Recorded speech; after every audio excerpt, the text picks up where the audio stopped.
Welcome back to Ageless. Our topic today is not an easy one to talk about: divorce. It's something we've all been touched by in one way or another, whether it's in our own family or through friends. Now, joining me is another family attorney, Andrea Pettine. Now, Andrea, she owns Pettine Family Law in Westchester, Pennsylvania. She was a colleague of my mother's, and that's how we know each other. She graduated from the University of Maryland and Villanova Law School. She's been a family law attorney in Chester County, Pennsylvania for 32 years with her own solo practice since 2007 after working as an associate and partner in two different law firms. She specializes in family law mediation and arbitration. She is the former president of the Chester County Bar Association as well as the Chester County Bar Foundation, and she has graciously agreed to talk about this topic today. Welcome to the show. Thanks, Amanda. Thanks so much for having me. I had your mom was one of my amazing mentors. I loved her so much, and your father was the first. I worked for his law firm. I first came out of law school, so yeah. I actually didn't know that. Yes. Wow. So Okay. always heard lots about so Amanda. Their we parents were have so lots proud of of you. connections. Well, thank you. We have a lot of connections. And my mom, thank you for saying that about her. She was also my mentor, not in the law, I but know. in every other aspect. So, divorce is a tough topic. I looked up the most recent statistics, and obviously they're changing all the time. It's still about 40 to 50% for first marriages and even higher for second marriages. So what are you seeing in your practice right now? So I don't necessarily keep like specific statistics on whether it's, a first marriage, a second marriage. But, when I was thinking about this, I've definitely seen some trends over the last few years. COVID definitely contributed. It's been busy, and I think COVID added just a whole nother level of stress for a lot of people, and everybody was quarantining together. Maybe if there were problems, those came out even more so. So I feel like COVID definitely contributed to what we're seeing. But when I was thinking about it, the two trends are sort of that I see are kind of extremes. One is I am seeing a lot of what we call gray divorce, like in elderly people, which, from my standpoint, is always really heartbreaking when I have people come in their 60s, 70s, they've been married maybe 40 years and they're getting a divorce. And that is really, I think a lot of my colleagues are seeing that. And when we all talk about it, I think there's a lot of reasons behind that. And these are, I don't have any science behind it. This is just Right, say anecdotal. right. Yeah. These are just kind of the trends, and I have seen the reasons for that. One of the big issues is that everybody's living longer. And so, when we were young, I think we're about the same age. When we were young, by the time you were like in your 60s, it was just a much different world. Like you were, there wasn't a You lot were of winding down. Yeah, right. you were You were right. winding down, you weren't as active. There weren't as many opportunities, all the over 55 communities, all the social activities, the travel opportunities, the travel groups, there's so much more. People are living longer. And so I think now somebody that might have been unhappy in a marriage, they get into their 60s and it's not like they're thinking, okay, well, I got another, 5 or 10 years of this. Like, Right. they're thinking, okay, do I really want to live in this relationship for another 20 plus years? So I think that's number one. The more options for social activity and to be active, that's another issue. One of the big things I see also is different opinions when parties retire, different expectations for what retirement's going to look like. You have one spouse who maybe is, of the intends to travel a lot, wants to, be social and be out and about and do things. And the other party, maybe has worked forever and just really doesn't want to do anything.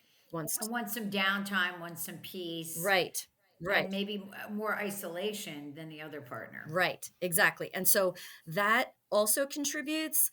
And then a couple other sort of anecdotal things. And my mom used to say this to me all the time when she retired and she moved into an over 55 community, is that a lot of her friends would complain that once their spouses retired, they were there all the time, kind of in there, like, who are you talking to on the phone? In their Right. space, Where are and you maybe going? they realized they didn't want all that closeness. Right. And so my mom used to joke and say, her friends used to laugh and say, I married you for better or for worse, but not for lunch.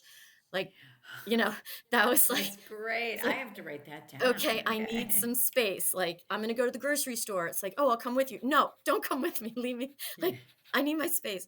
So I think the differences in, kind of the adjustments when you retire, the difference in opinion of what that looks like. And then, a couple sort of other, again, I don't have any science for this, but I think personally, the whole Viagra thing, the whole like internet access, I see unfortunately Two other a partners, lot of right? marital misconduct, kind of affairs, while, they're, in that age bracket, which it's just, and then I actually just had a case recently, where it was the wife that came in and she was really didn't want a divorce, but her husband was falling for a lot of internet scams and like sending money to supposed women. And so she felt unsafe She by the felt whole thing. unsafe, Yeah. and they were really he was blowing through all of their savings, and Mm. really she just felt like the only thing she could do was get out of that relationship. So it's sad, but that's the one extreme I'm seeing. The That's other what, yeah. extreme, oh, go ahead, I'm sorry. I was going to ask you in that same vein, what about politics? Because I wondered if, with so many people, you get married and you don't think about politics if you got married in the 90s, the Right. 80s, the 90s, and now it's a big deal. Hmm. And so when people are divided, does that cause such discourse that it might end the relationship? So again, I think the internet has had such an impact on everything in our lives. And I have seen a few, not a lot, but that whole like that dark web, the conspiracy, theories, the whole, I have seen some of that where one, of the spouses might be leaning in those directions, but then there's just all of this ability to communicate with others that might have those views and makes, them feel With the same views. In other words, they might be able right, to find somebody they align with online, right, and that might put a wedge in their relationship. correct. And then potentially passing those thoughts onto the kids. And then the kids are expressing some of those very extreme thoughts in schools, and the schools are very not tolerant of some of that. Like, so it's just, yes, I have seen It can some of cause disruption, yeah. correct. The other extreme that I'm seeing a lot of is very young people who got married and, not young like teenagers, but like in their 20s. Um, and maybe they've been dating the same person since high school or through college or whatever. I'm seeing a lot of younger people who are married for a very short period of time. And then, maybe a year or two, And they don't want to stick it they don't out. want to stick it out because it's not, marriage is not always fun. I mean, I've been Right. married for 33 years. Like, marriage is work. It's work. It's a Yeah, oh, lot of work. jinx. Of course, I It always say is. I'm like a dream to live with, but Of course you my are. husband disagree with that. But Yeah. it's a lot of work. It's not always fun. And commitment and Right. responsibility. And I feel like kind of I see a lot of younger people who, it's fun planning the wedding, the whole like, the bachelorette party, the engagement party, all of the social media postings about it.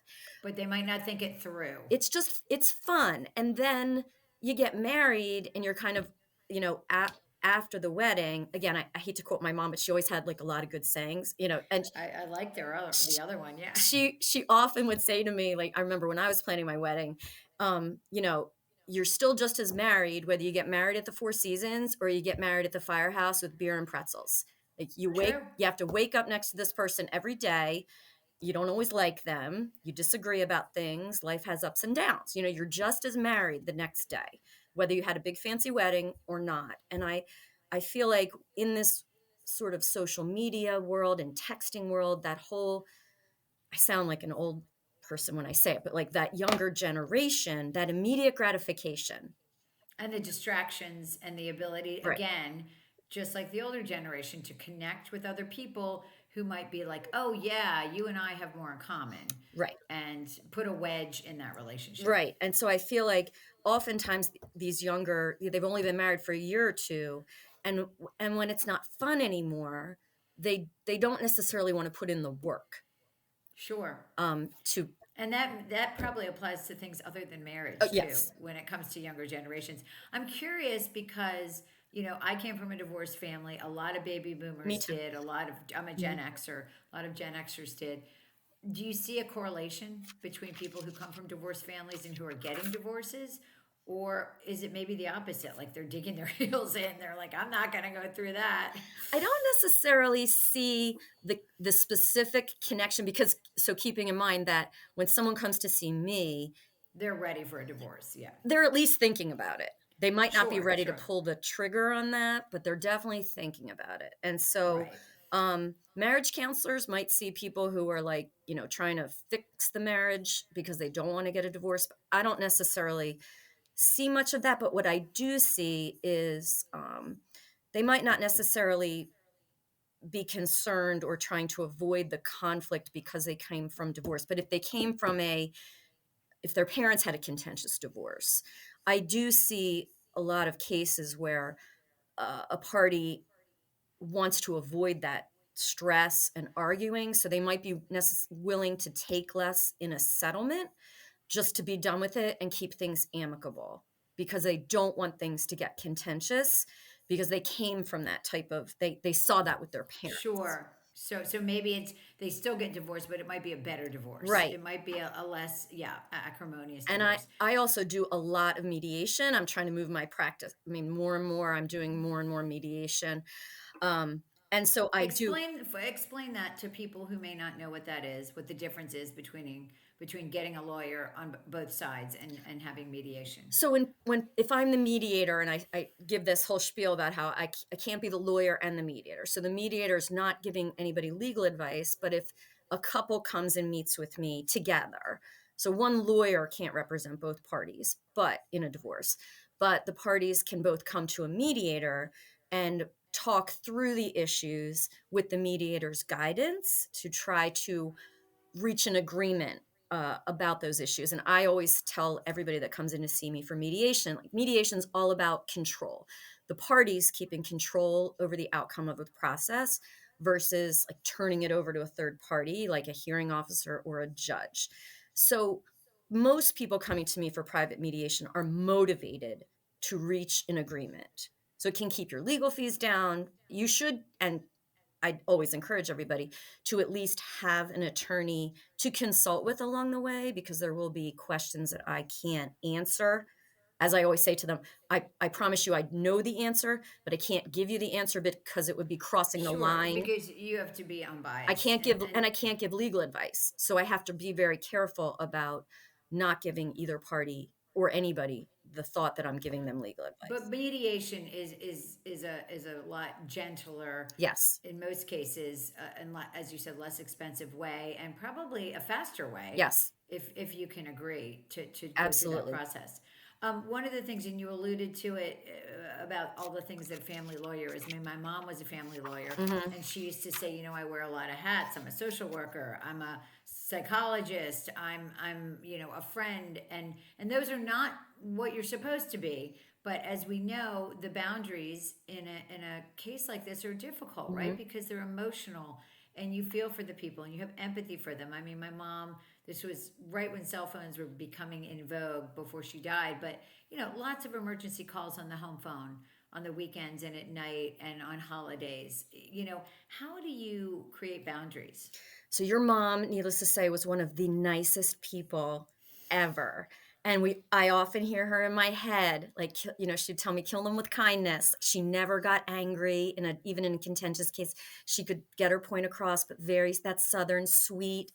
Um, I am not as good at that, even though I try. She maybe was more tolerant than most attorneys.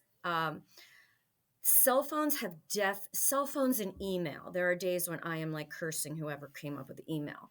Um, Cell phones and email have definitely made setting those boundaries a lot harder. A lot A harder. lot harder Yeah. because it's too easy to be connected 24/7. And that's not good as an attorney, like for your own Mm-mm. mental health. And so uh, I do set, expectations with my clients, and I feel like that sets the tone from the get go. I'm not saying my boundaries are the same as every other, but my methods. Number one, I do not give my cell phone number out to my clients, and I do not text with clients. That's good. Others do. Other family law attorneys do. I do not. So, and I often have people ask me for my cell phone number, and I just say, I don't text uh, in my cases. I do. You can email me at any time or leave a voicemail. I get a message when I have a voicemail. I do check my emails at night. After hours. I'm not saying I don't. I do check them, but I try to really be good about, unless it is an emergency, Right. Keeping some I guardrails don't there. respond. And I'll respond the next day, but unless it's a true emergency, if it's a true emergency, I will respond or I will call back. But in reality, and I do say this to my clients, there are very few true emergencies. Like if it is a true emergency, you should call the police. Like, Right. I'm But a not. lot of them are just people's It's a emotions lot of getting, emotion, right? yeah, And getting the so, best of them. and unfortunately, with email, even forget text, but even email, it's way too easy to kind of fire off an email um, at 11 And o'clock at not night, right, and not be on your best game at that moment. right? You know, and I want to get into some advice. I mean, I think you mentioned it at the very top that a lot of people are going through divorces later in life. Does divorce in midlife, and especially for women, I'm sure you represent men and women, but of course this podcast is geared Hmm. towards women. Does it look different for women in midlife? I mean, let's say you didn't work or you haven't worked in a long time, Hmm. and now all of a sudden, you're looking at a financial situation. I mean, what are some of the things that you tell women at that point? Yeah, so it's a difficult conversation, but I'm very straightforward and I tell everybody that when they come in. I'm not going to just tell you what you want to hear because I don't think that's a good use of anybody's money, and lawyers are expensive. So, there are those out there who will just tell you what you want to hear, but you're going to be disappointed in the end and you will have spent a lot of money. Um, Absent, at least, and again, just I should have prefaced this at the beginning. So I practice in Chester County, Pennsylvania. Again, not giving anybody, this is not intended to be any legal advice, but I can tell you where I am.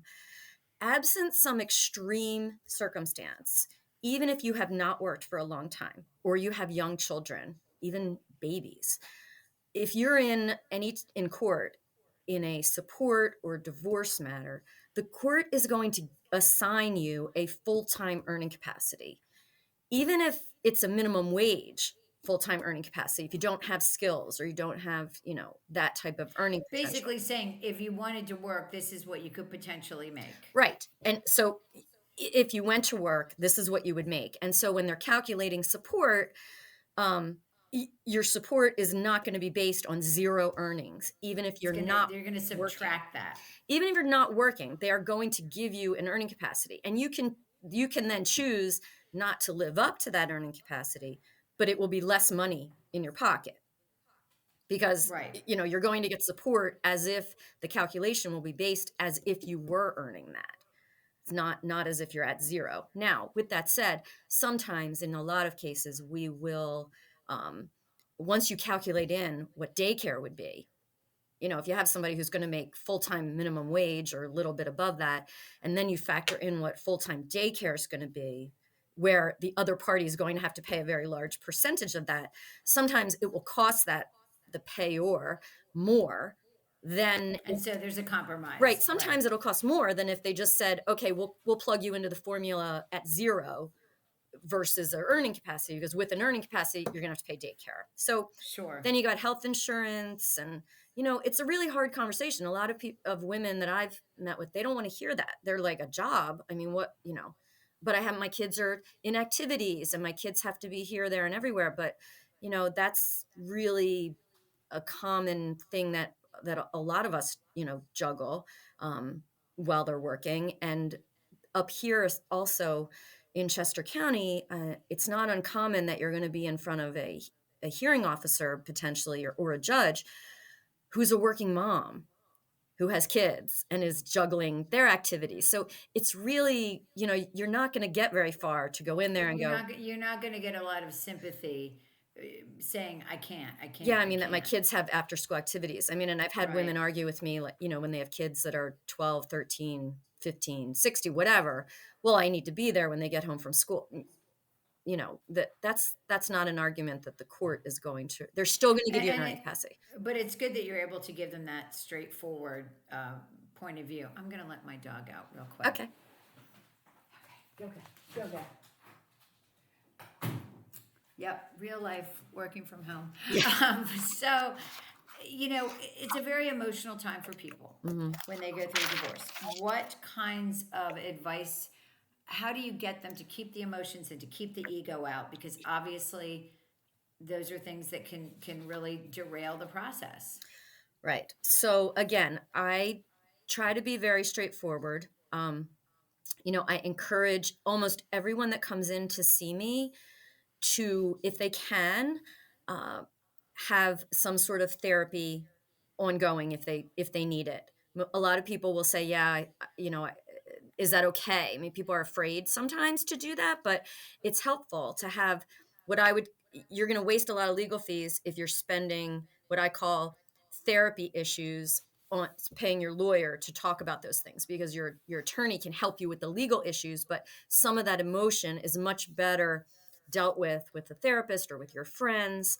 Um, I will tell you that, I warn everybody, you're going to hear things you don't like. And I'm going to advise you to do or not do things that you might not be happy with. And when the emotions sometimes get too involved, and they're not listening to me and creating a lot of chaos, um, it's not uncommon that I would say, look, maybe you need to find another attorney, because you're not you're not hearing what I'm saying. I realize I'm not unsympathetic to the emotion, but It's just not productive, and you're not getting no. anywhere. And I'm guessing that the emotions basically surround money and kids. Or, when I say money, I'm also Mhm. talking about assets. And if you can figure out a way to figure out what is your priority, and then you figure out what is your ex's or your ex-partner's priority, and figure out how you can get what you want, and also give them what a little bit of what they want, that might be the best compromise. Is there a best case scenario? And maybe that is mediation, when people are just able to come to the table and say, okay, we can do this. I mean, is there a best case scenario? Meaning like that I've seen, or Yeah, like what in your mind, what is the best way that people can get through a divorce, which is a difficult time in their life, so but do it with the least amount of stress for them, for their kids, I mean, the you know. best way is always to reach a settlement. And basically, what I often say is that, yeah, and mediation is, in my opinion, the best way. Obviously, I'm a big proponent of mediation, but Right, those are, people coming in that are like, look, I want to do what's fair. Um, and, and they're both motivated to work that out. The problem when we're talking about the emotion is that I could, my client can be completely, rational, but when there's the other side, is that's the part I right. can't control. You can't control. No, You and can't so I control I that. can't control that level of crazy that somehow finds its way in, even if my client is doing exactly what he or she should be doing. Can you think of an example, without breaching any confidence, of something that you were like, I can't believe that just happened? Um, I will tell, when I was thinking about what are the worst cases that I see, and these are happening. I see these a lot recently, and it makes me so sad. The elderly cases, those make me sad.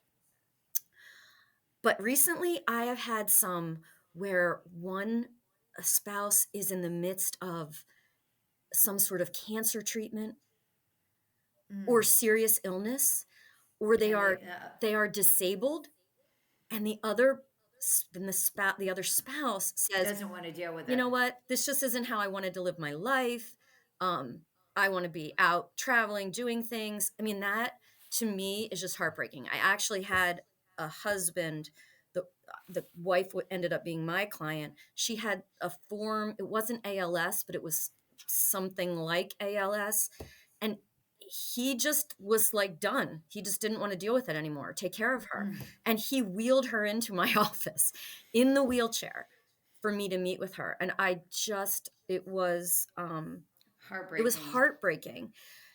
The best cases I see, the mediation cases or the ones where, and they don't all have to be mediation, but I have practice is very resolution oriented. So I do, most of my cases settle, and I do see a lot of, you know, of those resolutions with, even if, they're both a little bit unhappy, it's still a good resolution. Yeah. Those are good. The other ones that really do kind of warm my heart are the good ones are when I saw someone, oftentimes it's the woman at the beginning of the case who's just, this maybe came out of, she maybe was surprised, or husband was having an affair. She's just devastated at the beginning of the case. And worried about her children, and just the thought of not even having her kids on a weekend is just, you know so emotional and so upsetting. Right. And she doesn't have a job, she doesn't have skills, any of that. Those cases where at the end of the case, where I see my client who is, doing so much better emotionally, financially, the kids are good, they're happy.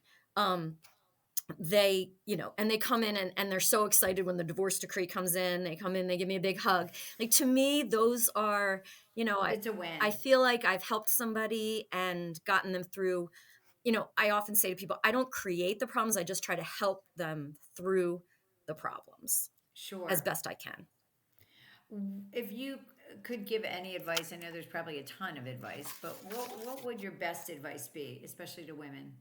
So, you mean if you're thinking about Sure. getting a Yeah. divorce? How do you start that process? I would say my number one advice would be to educate yourself as much as you can before you do anything, and educate yourself financially. Meaning, and now it's a little more difficult because a lot of stuff is just online. We don't Hmm. have, I mean, I still do, I'm very old school. I still have a lot of paper, which, my, Right. But if you don't have but if that, you don't yeah. have that, you can still, anything that your name is on, you can go to the bank and get the statements. If you file joint tax returns, you can get those.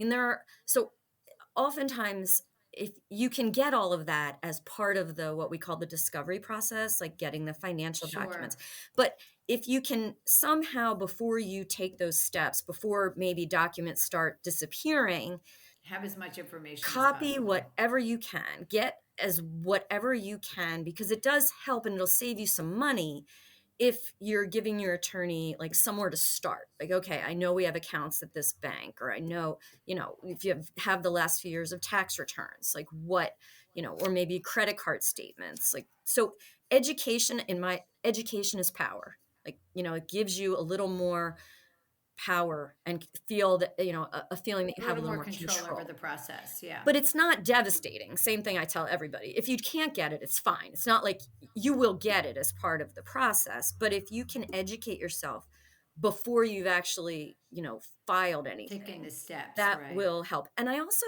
like to advise everybody, even people that come in to see me, it's a good idea to see more, to consult with more than one attorney. You are not obligated to move forward if you go and consult. I mean, I've seen people that consult with me, and they may not ever come back. They may just decide to stay married, or they worked it out, or they might come back like 2 or 3 years later. Like, so you're not obligated to do anything, but attorneys have different styles. You have, someone like me who's very resolution oriented. You have, kind of a litigation sort of, that like pit bull mentality. Um, some people want that, even though sometimes I think that's, you're going to spend a lot of money and end up, especially in Pennsylvania and in Chester County, where I have mostly no fault divorce. So, a lot of that is not You relevant. want to find the person that has the best fit for you. It has to be a good fit. It's like, shoe shopping. And I do say this a lot. It's like finding a good shoe that fits, that you like, because at the end of the day, if it's not a good fit, it's going to hurt. It's not going to feel good. It's not going to be helpful to what you're going through. Right. Are there things that family and friends should be doing when somebody's going through a divorce to help, I think to it's, support them? it's kind of similar to what you tell people, like what people can do when someone dies. Like, just let the person know that you're there, and so if, maybe offer to take them out, do it, be the distraction. Um, uh, and even if you don't talk about the divorce or any of those issues, I think that's helpful. I always do, um, worry that, and when I see clients come in, it's difficult to try not to give advice like, oh, my friend said, their Right. sister got lifetime alimony, or they got. But every case is different, Every so case is that's so probably fact stay away from specific, that. right? Yeah. So I would stay away from trying to give like specific legal advice. Sure. This, you need to tell your lawyer that they need to do this or that because my friend got this, and oh, you should be able to stay in the house forever, and all that stuff. It's Right. it's it's a little bit that doesn't necessarily help, because then it's almost like Dr. Google. Um, yeah, Right. you just have to be careful about that, because sometimes that can create more problems than it helps. But I think Yeah, as I much support, understand. again, anybody going through it is going to need any family, friends that can have that emotional support is going to help them also keep their legal fees down. Because if you have somebody who can give you that emotional support, You're not looking for that you're going to from be your able attorney. to Sure. focus with your attorney on the legal And issues. just gotcha. That's kind of my. Um, well, thank you so much Sure, for you're sharing all welcome. your expertise on this topic. How can people follow you or get in touch with you if they live in your area and want to learn more about what you do? So, Pettine Law Offices, if you Google that, or my website is Pettine Family Law, Pettine, which is not how it's pronounced, but Right. so, And I will make sure all of those are in the notes of the podcast. okay. I have a So, Facebook page. Not as big on LinkedIn as I should be, just because I'm a solo practitioner. I don't have someone who does my social media. I do that, but yeah, I do have a website, and all my contact information is there. okay, great. Thank you so All right. much for spending You're time with us welcome. today. Thanks for having me.